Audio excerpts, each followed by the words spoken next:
Perfectly okay. Sir ಈಗ ಹೇಗಿದೆ sir ಓಡಾಡೋದಕ್ಕೆ ನಿಮಗೆ? ಮಲ್ಲೇಶ್ವರ ಅಂತಲ್ಲ, ಅವ್ರು ಮಾಡಿರೋ ಜಾಗದಲ್ಲೆಲ್ಲ ಆರಾಮಾಗಿದೆ. ಬಟ್ ಇವತ್ತು ಮೊಬೈಲಲ್ಲಿ ನೋಡಿದ ಪ್ರಕಾರ ನೀವು ಅವರಿರೋ ಪವರ್ನಲ್ಲಿ ಶಿವಾಜಿನಗರ ಖಾಲಿ ಮಾಡ್ಸೋಕ್ಕಾಗಲ್ಲ ಅಂತ ಹೇಳ್ತಿದ್ದಾರೆ. ನೋಡಿ, ನಮ್ಮದೇ ಗೌರ್ಮೆಂಟು ಬಾ ತೊಗೊಂಡು ನೀನು JJP ಹೆಂಗೆ ಮಾಡ್ತೀಯ ಅಂತ ಕೇಳ್ತಾ ಇದ್ದಾರೆ. ಇದಕ್ಕೇನು ಉತ್ತರ ಹೇಳ್ತಾರೆ ಕೃಷ್ಣ ಬೈರೇಗೌಡರು ಕೇಳಿ. ಏನಿರ್ಬೋದು ಸರ್ ಶಿವಾಜಿನಗರ ಯಾಕೆ ತೆರವು ಮಾಡೋದು? ಗೌರ್ಮೆಂಟ್ ಅವ್ರದ್ದೇ ಅಂತಲ್ವ, ಯಾವುದು ಸಾಬ್ರದ್ದು. ನಾವು ಹೇಳಲೇಬೇಕು. ಇವಾಗ ಪಬ್ಲಿಕ್ಕನ್ನು ಕೇಳಿದಾಗ ನಾನು ಹೇಳಿದ್ರೆ ನಾನು ಫೂಲ್ ಆಗಿಬಿಡ್ತೀನಿ. I have to give answer. Government ಅವ್ರದ್ದು ಅಂದರೆ ಅವ್ರ ಅಪ್ಪಂದ ಸರ್ಕಾರ, ನಾವು ಇದ್ದೀವಿ, ಅವರು ಇದ್ದಾರೆ. ಕಾನೂನು ಎಲ್ರಿಗೂ ಒಂದೇ ತಾನೇ, ಮಾಡಿಸ್ಬೇಕು. ಇವಾಗ ಕೃಷ್ಣೇಗೌಡರು ಮಾಡಿಸ್ಲಿಲ್ಲ ಅಂದರೆ ಗೌರ್ಮೆಂಟ್ ಈಸ್ ವೀಕ್ ಅಂತ. ಏನು ಹೇಳ್ತೀರಾ ಸಚಿವರಿಗೆ? ಈಗ ಒಂದು ಕಡೆಯಿಂದ ತೆರವು ಮಾಡ್ಕೊಂಡು ಬರ್ತಾನೆ ಇದ್ದಾರೆ. ಸಚಿವರಿಗೆ ನಾವೇನು ಹೇಳೋದಿಲ್ಲ. ಅವ್ರು ಮಾಡ್ತಿರೋ ಕೆಲಸ ಖಂಡಿತ ಭಾರಿ ಒಳ್ಳೆಯದು. ಯಾಕಂದ್ರೆ 1963ಇಂದ ನಾನು ಮಲೇಶ್ವರದಲ್ಲಿ ಇದ್ದವನು. ಅವತ್ತಿನ ಜನ್ರೇಷನ್ಗೂ ಇವತ್ತಿನ ಜನ್ರೇಷನ್ಗೂ ಡಿಫ್ರೆನ್ಸ್ ಇದೆ. ಅವತ್ತು number of peoples are very less. ಇವತ್ತು ಅದೇ ಥರ ಜನ್ರೇಷನ್ ಬೆಳೆದಿದೆ. ಹಾಗೆ ಫುಟ್ಪಾತ್ನಲ್ಲಿ ವ್ಯಾಪಾರ ಮಾಡೋರು ಬೆಳ್ಕೊಂಬಿಟ್ಟಿದ್ದಾರೆ. ಇಲ್ಲೂ ಗುಂಡಾಯಿಸಮ್ ಇತ್ತು, ಇಲ್ಲೂ ಮಾಮೂಲು ವಸೂಲಿ ಮಾಡೋರು, ಹೋದರೆ ರೋಪ್ ಹಾಕೋರು, ಅಮ್ಮ ಅಕ್ಕ ಅಂತಲೇ ಬೈಯೋರು ನಮಗೆ. ನಿಮ್ಮ ಅಪ್ಪಂದ ರೋಡ್ ಆ ಕಡೆಯಿಂದ ಹೋಗು ಅನ್ನೋರು. ನಾವೆಲ್ಲ ಕೇಳಿಸ್ಕೊಂಡು ಬಿಟ್ಬಿಟ್ಟಿದ್ದೀವಿ. ಈಗ ಅವ್ರು ಮಾಡಿದ್ದಾರೆ, ನಾವೇನು ಓಡಾಡ್ತಿಲ್ಲ. ಬಟ್ ಒಳ್ಳೇದಾಗಿದೆ. ನೀವು ಓಡಾಡ್ತೀರಾ? ನಮಗೇನು ಓಡಾಡೋಣ? ನಮ್ಗೆ ಏಜ್ ಆಯ್ತು. ಏಜಲ್ಲಿ ಹೋದ್ರೆ ಯಾರು ಬಿದ್ದರೆ ಇನ್ನು ಅದಕ್ಕೂ ಬೇಯಿಸ್ಕೊಬೇಕು ನಾವು. ಫ್ರೀ ಮಾಡ್ಕೊಟ್ರೆ ಮಾಡಿದ್ದಾರೆ ಮೇಡಮ್, ಇಲ್ಲ ಅಂತಲ್ಲ. ಅವ್ರು ಮಾಡಿರೋದು ಕರೆಕ್ಟು. ಅವ್ರ ಬಗ್ಗೆ ನಾವು ಎರಡನೇ ಮಾತಾಡೋದೇ ಇಲ್ಲ. ಯಾಕೆಂದರೆ ಈ ಡಿಸಿಷನ್ನು ಎಷ್ಟೋ ವರ್ಷದಿಂದ ಎಷ್ಟೋ ಗೌರ್ಮೆಂಟ್ ಬಂದು ತೊಗೋಬೇಕಾಯ್ತು. ತೊಗೊಳಕ್ಕೆ ಧೈರ್ಯ ಇರಲಿಲ್ಲ. ಯಾಕೆ ಅಂತ ಗೊತ್ತಿಲ್ಲ. ಅದು ವೀಕ್ನೆಸ್ ಗೌರ್ಮೆಂಟಿಂದ ಇಲ್ಲ ಬಂದಿರತಕ್ಕಂಥ ವ್ಯಕ್ತಿಗಳದ ಎರಡೂ ಗೊತ್ತಿಲ್ಲ ನಮಗೆ. ಈಗ ಪರಿಪೂರ್ಣವಾಗಿರೋಂಥ ವ್ಯಕ್ತಿ ಬಂದಿದ್ದಾರೆ. 100%. ಅವ್ರಿಗೆ ಇನ್ನೂ ಪವರ್ ಕೊಡಬೇಕಾಗಿತ್ತು. ಆ ಪವರ್ ಕೊಟ್ಟಿದ್ದೀರಿ, ಇನ್ನೂ ಚೆನ್ನಾಗಿ ಮಾಡಿರೋರು. ಈಗ ತಗೋತಾ ಇದ್ದಾರೆ. ನೆಕ್ಸ್ಟು ಅಪಾರ್ಟ್ಮೆಂಟಿಂದು ರಾಜಾ ಕಾಳು ಅವ್ರು ಹೇಳಿ ಕರೆಕ್ಟು. ಅದು ಎಲ್ಲದನ್ನೂ ಮಾಡಬೇಕು. ಅವರು ಏನೇನು ಒತ್ತುವರಿ ಇದೆ ಪ್ರತಿಯೊಂದು ಮಾಡಬೇಕು. ಕೆರೆ ಒತ್ತುವರಿ ಮಾಡಿದ್ದಾರೆ, ಒಪ್ಕೋತೀವಿ. ಗ್ಯಾರಂಟಿ ಮಾಡಿದ್ದಾರೆ. ಎಲ್ಲ ರಾಜಕೀಯದವರೇ ನಾವೇನು ಮಾಡೋಕ್ಕಾಗತ್ತಾ? Middle class and lower class people cannot do it. ರಾಜಕೀಯದಲ್ಲಿರೋರಿಗೆ ಅದು ಪವರು. ಅವರೇ ಮಾಡೋಕ್ಕೆ ಸುಲಭ. ಅವರೇ ಮಾಡ್ಕೊಂಡಿದ್ದಾರೆ.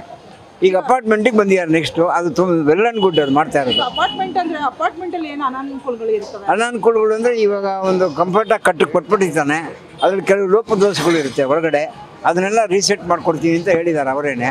Well and good. ಕಟ್ಟುವಾಗ ಒಂದು ಪ್ರೆಮಿಸಿಸ್ ಕಟ್ಟುವಾಗ ಪರ್ಮಿಷನ್ ಕೊಡ್ತಾರೆ. 40-60 ಸೈಟಿಗೆ ಎಷ್ಟು ಬಿಡಬೇಕು, ಸೆಟ್ ಬ್ಯಾಕು ಎಷ್ಟು ಇರಬೇಕು, ಮನೆ ಪ್ರತಿಯೊಂದು ಕೊಡ್ತಾರೆ. ಅದ್ರ ಪ್ರಕಾರ ಆದರೆ ಪ್ರಾಬ್ಲಮ್ ಇರೋಲ್ಲ. ಇವ್ರು ಹೆಂಗೆಂಗೋ ಕಟ್ಬಿಟ್ಟು ಪೇಪರ್ ಒಂದು ಕೊಟ್ಬಿಡ್ತಾರೆ. ಎಲ್ಲರ ಮನೆಯವ್ರಿಗೂ ಒಂದೊಂದು ಸೆಟ್ಟು ಹೊಟ್ಟೋಗ್ತಾನೆ. ನಾಳೆ ಕಚ್ಚಾಡೋರು ಯಾರು? ನಾವು 11 ಜನ ಮಣ್ಣಿರ್ತೀವಲ್ಲ, ನಾವು ಗುದ್ದಾಡಬೇಕು. ಅದನ್ನು ಸ್ಟೀಮ್ಲೈನ್ ಮಾಡ್ತಾ ಇರೋದು ಒಳ್ಳೇದು. ಅವರು ಅಯ್ಯೋ ಭಾಳ ಜನ ಗೊತ್ತಿರಲ್ಲ ಮೇಡಮ್. ಈಗ ನಾನಿರೋ ಅಪಾರ್ಟ್ಮೆಂಟಲ್ಲೇ ಪಾಪ ಒಬ್ರಿಗೆ ಗೊತ್ತಿಲ್ಲ. ನನಗೆ 90 ಲಕ್ಷಕ್ಕೆ ಮಾಡಿದ್ದಾರೆ, ಅವ್ನು 1 ಹೊತ್ತಕ್ಕೆ ಮಾಡಿದ್ದಾರೆ. ಏನು ಮಾಡ್ತೀರಾ? ಮತ್ತೆ ಗ್ಯಾಬೇಜ್ ಅದೊಂದು ಮೇಜರ್ ಅದೇನು ಪ್ರಾಬ್ಲಮ್ ಇಲ್ಲ ಬಿಡಿ ಮೇಡಮ್. ನಿಜವಾದ ಇಲ್ಲ ಸುಮ್ಮನೆ ಹೇಳ್ತಾರೆ ಅಷ್ಟೇ. ಖಂಡಿತ ಹೇಳ್ತೀನಿ, ಕಸದ್ದು ತುಂಬ ಚೆನ್ನಾಗಿ ಮಾಡಿದ್ದಾರೆ. 3 ಬಾಕ್ಸ್ ಕೊಟ್ಟಿದ್ದಾರೆ, ವೆಟ್ಟು ಡ್ರೈ. ಆಮೇಲೆ ಇನ್ನೊಂದು ಈ ಮಕ್ಕಳದ್ದು ನ್ಯಾಪ್ಕಿನ್ ಅಂತ ಹಾಕೋದಕ್ಕೆ. ಅದು ಖಂಡಿತ ಟೈಮಿಗೆ ಸರಿಯಾಗಿ ಬಂದು ತೊಗೊಂಡೋಗ್ತಾರೆ. ಮಂತ್ಲಿ ಪೇಮೆಂಟ್ ಅಂತ ಕೊಡಬೇಕು ಅಂತಾರೆ. 10 ಮನೆಗೆ ಸೆಕ್ಯೂರಿಟಿಗೆ ಹೆಂಗೆ ಕೊಡ್ತೀವೋ ಅಲ್ಲೂ ಒಂದೊಂದು ಚೂರು ಕೊಡ್ತೀವಿ. ಕ್ಲೀನಾಗಂತೂ ಇರುತ್ತಾ, ಕಂಫರ್ಟಬಲ್ ಆಗಂತೂ ಇರ್ತೀವ. ಇವಾಗ ಏನಾಗಿದೆ ಅಂದರೆ ಸಾಫ್ಟ್ವೇರ್ ಬಂದಮೇಲೆ ಯಾರಿಗೂ ಆಚೆ ಹೋಗಿ ಸಾಮಾನು ತರಬೇಕು ಅನ್ನೋದಿಲ್ಲ. ಕೂತ್ಕೊಂಡು ಆರ್ಡ್ರ್ ಮಾಡ್ತಾರೆ, ಹಿಂಗಂತಾರೆ, ಕೊಡ್ತಾರೆ. ದುಡ್ಡು ಎಷ್ಟು ಅದ್ರ ವ್ಯಾಲ್ಯೂ ಗೊತ್ತಿಲ್ಲ. ಯಾಕೆ ಬೋಲ್ಡೇಜ್ ನೋಡಿ ಕೇಳ್ತೀರ? ನಮಗೆ ಮನಿ ವ್ಯಾಲ್ಯೂ ಗೊತ್ತು, ಅವ್ರಿಗೆ ಮನಿ ವ್ಯಾಲ್ಯೂ ಗೊತ್ತಿಲ್ಲ. 2 ಆಣಿ 1 ಆಣಿ ನೋಡಿದವರಲ್ಲ ಅವರು. ಡೈರೆಕ್ಟ್ 1000 ರೂಪೀಸಿಗೆ ಬಂದವರು. ಹಂಗಾಗಿ ಪ್ರಾಬ್ಲಮ್ ಆಗಿದೆ. ಏನು ಮಾಡೋಕ್ಕಾಗಲ್ಲ. ಇವತ್ತಿಂದು ಅದೇ ವರಾಹಿ ದೇವಸ್ಥಾನದ ಹತ್ರ ಬಿಡಾಡಿ ವಾಹನಗಳನ್ನ ತೆರವು ಮಾಡಿದ್ರು. ಅದನ್ನು ಮಾಡಲೇಬೇಕು ಮೇಡಮ್. ಅದು ಭಾಳ ವರ್ಷದಿಂದ ಆಯಿತು. ಇವಾಗ ಅವ್ರು ನಿಜವಾಗ್ಲೂ ಹೇಳ್ಬೇಕಂದ್ರೆ ಬೋಲ್ಡ್ ಡಿಸಿಷನ್ ತೊಗೊಂಡಿದ್ದಾರೆ ಅವರು. ಕೃಷ್ಣ ಬೈರೇಗೌಡರಿಗೆ ಕೈ ಎತ್ತಿ ಮುಗಿಬೇಕು ಆ ಅಪ್ಪನಿಗೆ. ಈ ಡಿಸಿಷನ್ನ ಚೇಂಜ್ ಮಾಡ್ದಂಗೆ ಕಂಟಿನ್ಯೂ ಮಾಡಬೇಕು ಅವರು. ಅದೇ ನಮ್ಗೆ ಇಂಪಾರ್ಟೆಂಟ್. ಖಂಡಿತ ಚೆನ್ನಾಗ್ತಾ ಇದೆ ಮೇಡಮ್. ಅದೊಂದು ಫೈನಲಿ ಹೇಳ್ಬೇಕಂದ್ರೆ 2 ಕೈ ಎತ್ತಿ ಮುಗಿತಿಬೇಕಾರೆ ಅವ್ರಿಗೆ ತುಂಬ ಚೆನ್ನಾಗಿ ಮಾಡ್ತಿದ್ದಾರೆ. ಇದನ್ನ ಕಂಟಿನ್ಯೂ ಮಾಡಬೇಕು. ಯಾವುದೇ ಕಾರಣಕ್ಕೂ ಮತ್ತೆ ಕೂತ್ಕೊಳ್ಳೋಕೆ ಬಿಡಬಾರ್ದು. ಅದನ್ನೇ ಕೇಳ್ತಾರೆ ಮಲ್ಲೇಶ್ವರದಲ್ಲಿ ಇರೋರೆಲ್ಲ. ಬೇಕಾದ್ರೆ ಜಾಗ ಇದೆ, ಅಲ್ಲಿ ಜಾಗ ಕೊಟ್ಟಿದ್ರು ಗಣೇಶನ ದೇವಸ್ಥಾನ ಪಕ್ಕದಲ್ಲಿ. ಆವಾಗಲೇ ಅವ್ರು ಒಳಗಡೆ ಹೋಗಲಿಲ್ಲ. ಇಲ್ಲಿ ಮಾರ್ಕೆಟ್ ಮಾಡಿಕೊಟ್ರು, ಅದನ್ನು ಗೋಡೌನ್ ಮಾಡಿಕೊಂಡ್ರು. ನಾವು ಕಣ್ಣಿಂದ ನೋಡಿದ್ದೇವೆಲ್ಲ. ಅವರೇ ಇರೋದು. ನೋಡಿದ್ರಾ ಆ ಪಾಪ್ಕಾರ್ನ್ ಗಾಡಿ ಯಾರೋ 500 ಗಾಡಿ ಒಬ್ಬಂದೇ ಅಂತೆ ಬರ್ತಾನೆ ಇದೆ ದಿವಸ. ಇನ್ನು ಎಷ್ಟು ಮಟ್ಟಿಗೆ ಅವರು ಡೆವಲಪ್ ಆಗಿದ್ದಾರೆ ಅಂತ. ಹಿಂಗೆ ಬಿಟ್ಟರೆ ಆಗ್ತಾರೆ. ನಾಳೆ ನಾವು ಹೇಗೆ ಕಡಿಮೆ ಗೌರ್ಮೆಂಟ್ ಹಾಕಬೇಕು. ಇವಾಗ ಮಾಡಿದ್ದಾರೆ ಎಲ್ಲ ಕಡೆ. ಈ ವೋಟಿಂಗ್ ಅಥಾರಿಟಿ ಕ್ಲೀನಾಗಿ ನೋಡಿಬಿಟ್ಟು ಯಾರ್ಯಾರು ಇಲ್ಲೋ ಅವ್ರನ್ನ ಡಿಟೆಕ್ಟ್ ಮಾಡಿ. ನ್ಯಾಚುರಲ್ ಆಗಿ ಎಷ್ಟು ವರ್ಷದಿಂದ ಇದ್ದಾರೆ ಅಂತ ಗೊತ್ತಿರುತ್ತಲ್ವಾ ವೋಟ್ ಮಾಡಿದವರು ಯಾರು ಅಂತ. ಮತ್ತು ಲಿಸ್ಟ್ ಪ್ರಕಾರ ಮಾಡಿ ಹೊರದಾಗ ಬಂದಿರೋನು ಕಳಿಸಿ. ಇಲ್ಲೂ ವ್ಯಾಪಾರದಲ್ಲೂ ಅಷ್ಟೇ 20% ಇಲ್ಲ ನಮಗೆ ಮಲ್ಲೇಶ್ವರದಲ್ಲಿ ಮಾಡೋ ವ್ಯಾಪಾರದಲ್ಲಿ ಫುಟ್ಪಾತ್ನಲ್ಲಿ. ಈವನ್ 20% ನಿಮ್ಗೆ ಕನ್ನಡದವ್ರು ಬರಲ್ಲ, ಲೋಕಲ್ನವ್ರು ಬರಲ್ಲ, ಎಲ್ಲ ಹೊರಗಡೆ. ಸೋಂಬೇರಿಗಳು ಎಲ್ಲ ಕೆಲಸ ಮಾಡಕ್ಕೆ ಮೇಡಮ್ ಅದು ಅವ್ರವ್ರ ಚಾಯ್ಸು. ಈಗ ನೀವು ಅನುಕೂಲವಾಗಿದ್ದರೆ ನಿಮ್ಮ ಮಣ್ಣಿರ್ತೀರಾ, ನನಗೆ ಅನಾನುಕೂಲ ಇದ್ದರೆ ನಾನು ಬೀದಿಗೆ ಬರ್ತೀನಿ. ಅದು ಅವ್ರವ್ರ ಚಾಯ್ಸು. ಅವ್ನು ಯಾರೋ ಬೇಡ ನನಗೆ ಕೆಲಸ ಮಾಡೋಕ್ಕೆ ಇಷ್ಟ ಇಲ್ಲ ಅಂದರೆ ಅವನೊಬ್ಬನ ಉದಾಹರಣೆ ತೊಗೊಂಡು ನಾವು ಮಾಡೋಕ್ಕಾಗಲ್ಲ. ಅವನ ವೃತ್ತಿ, ನಮ್ಮದು ನಮ್ಮ ವೃತ್ತಿ. ಅವಾಗ ಹೊರ ರಾಜ್ಯದವರು ಎಲ್ಲ ಕೆಲಸ ಮಾಡಕ್ಕೆ ಎಲ್ಲ ಕೆಲಸ ಅಂದರೆ ಅವ್ರು ಬಂದು ಸೇರ್ಕೊಳ್ಳೋಕೆ ಮಾಡ್ತಾ ಇದ್ದಾರೆ ಅಷ್ಟೇ ಹೊರತು ಸಂಪಾದನೆ ಮಾಡೋಕ್ಕಲ್ಲ. ಫಸ್ಟು ನೋಡ್ತಾರೆ ಇನ್ಸ್ಯೂರಿಟಿ ಹೇಗೆ ಬರಬೇಕು, ಒಳಗಡೆ ಹೆಂಗೆ ಡೆವಲಪ್ ಆಗಬೇಕು, ಆಮೇಲೆ ನಿಧಾನಕ್ಕೆ ಕರ್ಸ್ಕೊತಾರೆ, ಎಲ್ಲನೂ ಕರ್ಸ್ಕೊತಾರೆ. ಹಾಗಾಗಿ ರಾಜ್ಯ ಕರ್ನಾಟಕ ರಾಜ್ಯ ಫುಲ್ ಅದಕ್ಕೆ ಇಲ್ಲಿ ನೋಡಿ, ಇಲ್ಲಿ ಲೋಕಲ್ ಲ್ಯಾಂಗ್ವೇಜ್ ಅಂತ ನೀವು ಕೇಳಲೇಬೇಡಿ. ನೀವು ಯಾವ ಲ್ಯಾಂಗ್ವೇಜಲ್ಲಿ ಮಾತಾಡಿದ್ರೆ ಆ ಲ್ಯಾಂಗ್ವೇಜಲ್ಲಿ ಮಾತಾಡ್ತಾರೆ. ಎಲ್ಲ ಲ್ಯಾಂಗ್ವೇಜ್ ಹಂಗೆ ಆಗ್ಬಿಡ್ತೀವಿ, ಏನೇ ಮಾಡೋಕ್ಕಲ್ಲ. ನೀವು ಇಂಗ್ಲೀಷಲ್ಲಿ ಹೇಳ್ತೀವಿ, ತೆಲುಗಲ್ಲಿ ಹೇಳ್ತೀವಿ, ಕನ್ನಡದಲ್ಲಿ ಹೇಳ್ತೀವಿ, ಹಿಂದಿಲಿ ಕೇಳಿ ಹಿಂದಿನೂ ಹೇಳ್ತೀವಿ.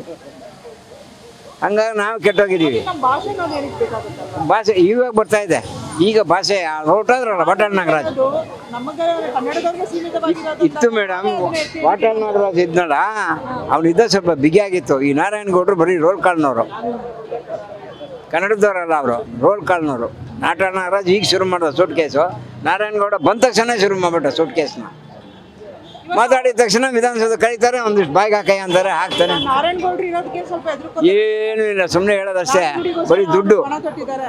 ಬರೀ ದುಡ್ಡು. ಅವನು ಕನ್ನಡನೂ ಇಲ್ಲ, ಕನ್ನಡನೂ ಇಲ್ಲ, ಸುಮ್ಮನೆ ಇನ್ನು ಅವ್ರಿಗಿನ್ನ KRS ಪಕ್ಷದವ್ರಿಗೆ ಹೇಳಿ ಕೈ ಮುಗಿ ಬೇಕಾರೆ ರಿಯಲ್ ಫೈಟ್ ಮಾಡ್ತಾರೆ ಅವರು, ನಿಜ ಹೇಳಬೇಕು ಅಂದರೆ.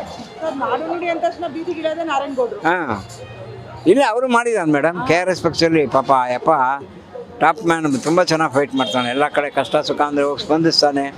ಏನು ನ್ಯಾಯ ಇದೆ ನ್ಯಾಯ ದೊರಕಿಸ್ಕೊಡ್ತಾನೆ. ಅದು ಮಾಡಬೇಕು. ಪಬ್ಲಿಕ್ಕಲ್ಲಿ ಒಪಿನಿಯನ್ ಬರಬೇಕಾದ್ರೆ ಟು ಇನ್ವಾಲ್ವ್. ಅಲ್ಲಿ ಇನ್ವಾಲ್ವ್ ಆಗ್ಬಿಟ್ಟು ಅವರಂತೆ ಹೋಗಬಾರ್ದು, ನ್ಯಾಯಕ್ಕೆ ಹೊಡೆದಾಡಬೇಕು. ಆವಾಗಲೇ ನಿಮಗೆ. ಓಕೆ ಸರ್, ನಗರಾಭಿವೃದ್ಧಿ ಸಚಿವರಿಗೆ ಏನು ಹೇಳ್ತೀರಾ? ಏನು ಹೇಳೋಣ ಮೇಡಮ್, ಮಾಡ್ತಾ ಇದ್ದಾರೆ, ಖಂಡಿತ ಮಾಡಲಿ, ಇದನ್ನು ಕಂಟಿನ್ಯೂ ಮಾಡಲಿ, ಇನ್ನೂ ಚೆನ್ನಾಗಿ ಇಂಪ್ರೂವ್ ಮಾಡಲಿ. ನೀವೆಲ್ಲ ಹೇಗೆ ಸಹಕರಿಸ್ತೀರಾ? ಹಾಂ, ನೀವೆಲ್ಲ ಸಾರ್ವಜನಿಕರು ಹೇಗೆ ಸಹಕರಿಸ್ತೀರಾ? ಎಲ್ಲರೂ ಸಹಕರಿಸ್ತಾ ಇದ್ದಾರೆ ಮೇಡಮ್. ಯಾರು ಅವ್ರಿಗೆ ಅಪೋಸ್ ಮಾಡೇ ಇಲ್ಲ.